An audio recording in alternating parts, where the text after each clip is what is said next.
Terima kasih atas waktu dan kesempatan yang diberikan kepada saya. Nama saya Novita Jaya, NIM 1623030016. Saya akan mempresentasikan tugas UAS Sosiologi Terapan tentang analisis COVID-19 dengan model analisis ROCP atau Role, Opportunity, Capacity, Communication, Interest, Participation, dan Ideologi. Langsung saja saya akan menjelaskan sedikit,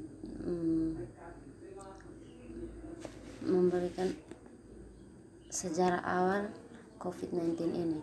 Di awal tahun 2019, dunia mengalami masalah pada kesehatan akibat virus yang menyebar berasal dari Wuhan, Tiongkok.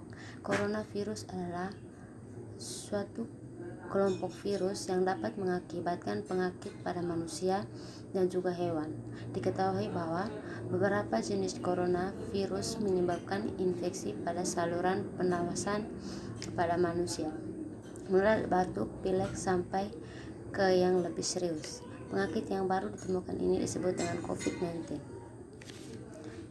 COVID-19 adalah nama penyakit yang muncul dan menjadi masalah besar di seluruh dunia, begitu juga negara Indonesia. Penyebaran virus ini seringkali terjadi antara manusia dengan manusia lainnya, yang melalui tetesan cairan dan mulut dan hidung saat orang yang terinfeksi sedang batuk maupun bersin. Bentuk penularannya sama persis dengan penularan flu pada umumnya.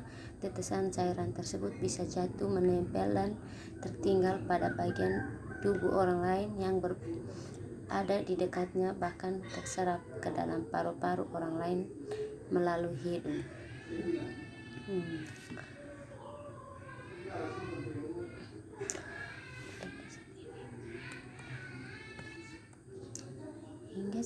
Hingga saat ini belum ditemukan vaksin yang jelas untuk mencegah seseorang terkena virus corona. Pada pasien yang terinfeksi virus corona ini perlu mendapat perawatan medis untuk meningkatkan keadaan dan menghilangkan gejala penyakit ini. Di Indonesia, drama pejabat publik dan tarik-menarik kepentingan justru berlangsung cepat. Mereka meremehkan lalu menyempurnakannya dengan membuat pernyataan menyesatkan.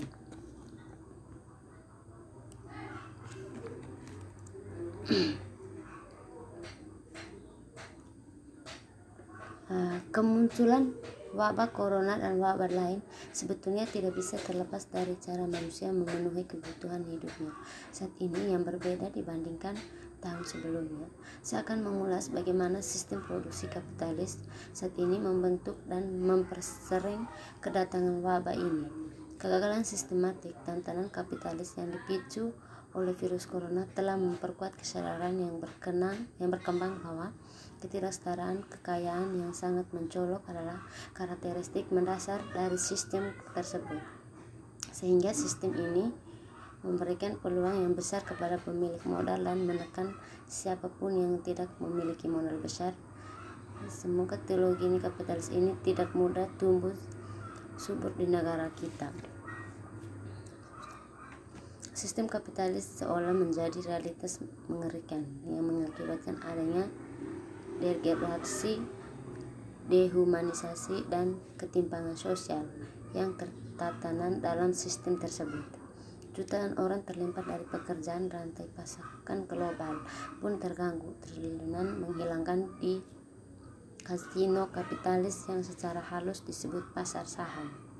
Respon atau lahan dan kurang responsif oleh banyak negara terhadap persebaran COVID-19 telah memberikan pelajaran yang mahal.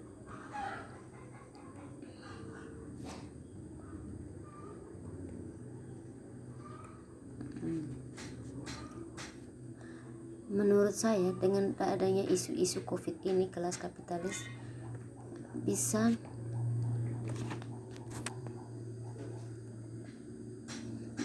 terus bertahan karena realitas kelas telah dicabutkan. Semua ini bisa kita dapati dari terbatasnya ruang gerak kelas kulit putih dalam bentuk patriotisme kompromi pasca perang antara modal dan tenaga kerja, subsidi negara untuk perluasan kelas menengah kulit putih, konsumsi yang digerakkan oleh utang dan penindasan kelas putih terhadap demokrasi.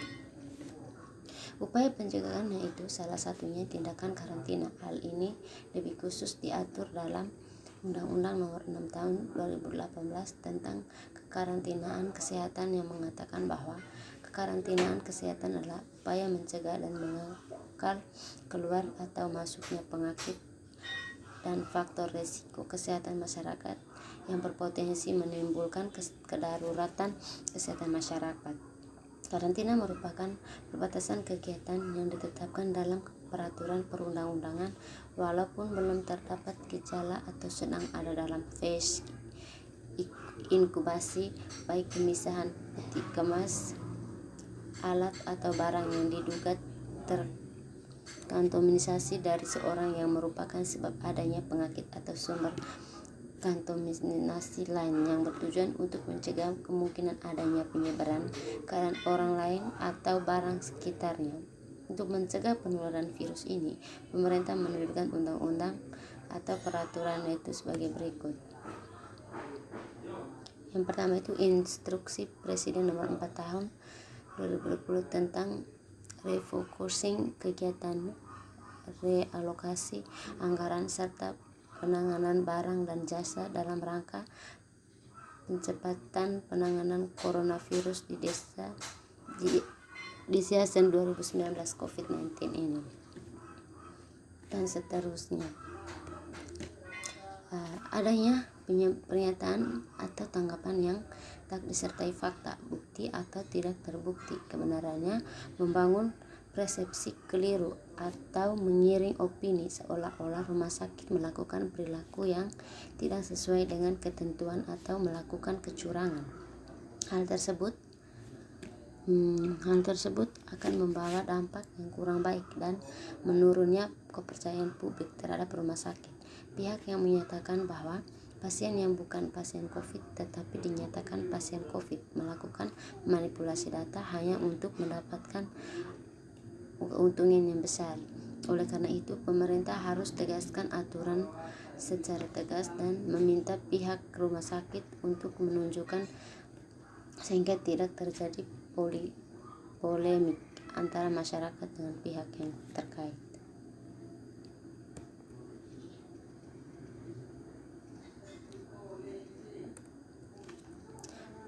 Berdasarkan isu yang terjadi sekarang ini yang mengatakan bahwa pasien yang bukan pasien COVID-19 akan tetapi dinyatakan pasien COVID-19 mengandung berbagai macam asumsi yang dimana dalam hal ini mereka mendapatkan kesempatan untuk berbisnis. Dengan cara seperti ini, masyarakat merasa ketakutan karena adanya data mengenai COVID-19 tersebut.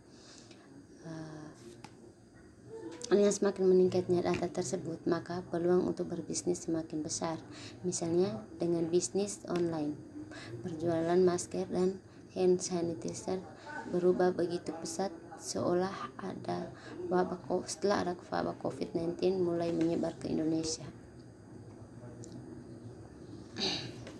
Yang pertama, bisnis online.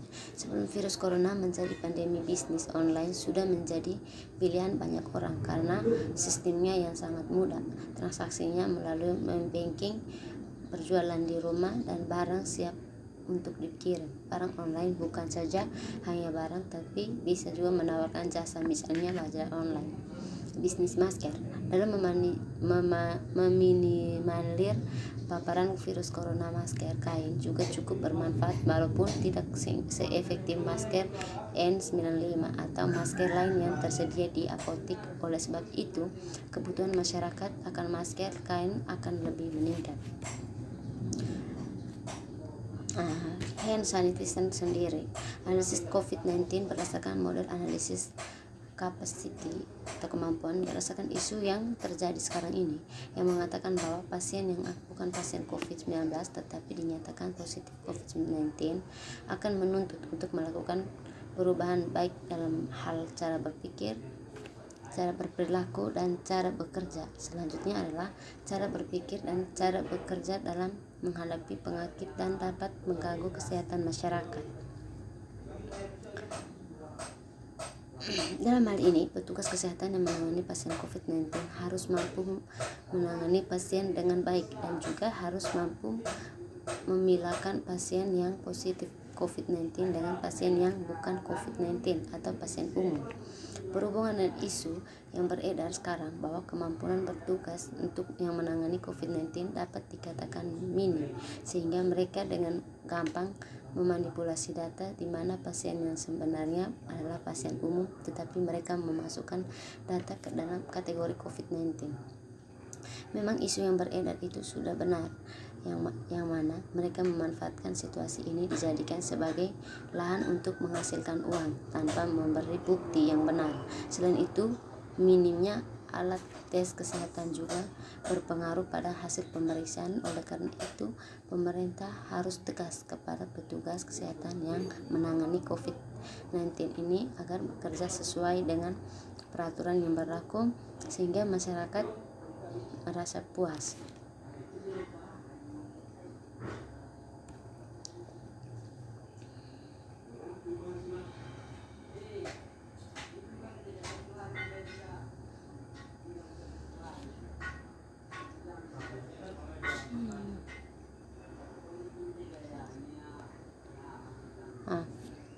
Organisasi Kesehatan Dunia dan atau WHO mengumumkan bahwa sebuah coronavirus baru atau COVID-19 sebagai kedaruratan kesehatan masyarakat yang meresahkan dunia.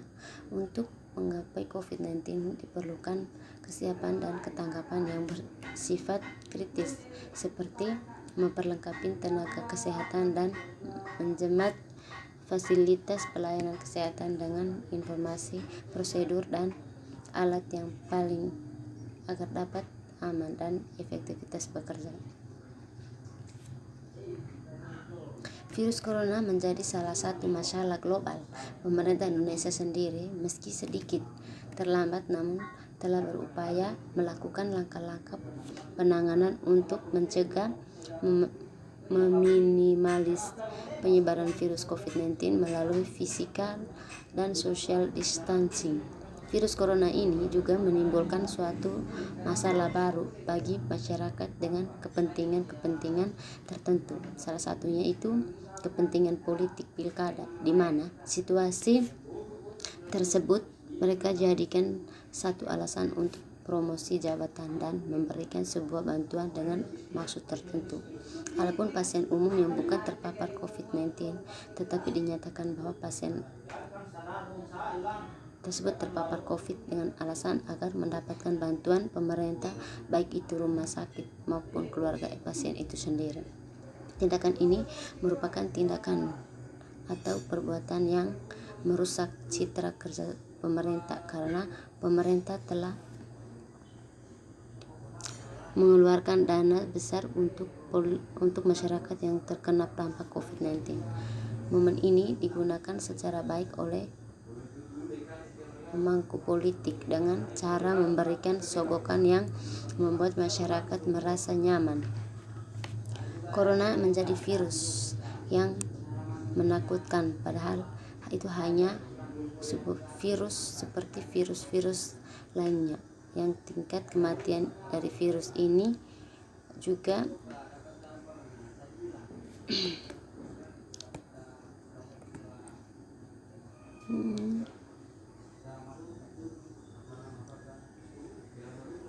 sosial dan pembatasan fisik guna memutus rantai penyebaran virus tersebut. Sebagai partisipasi masyarakat dalam penanganan COVID-19 mempunyai peran yang sangat penting. Masyarakat dapat berperan sebagai objek dan subjek penanganan COVID-19 ini.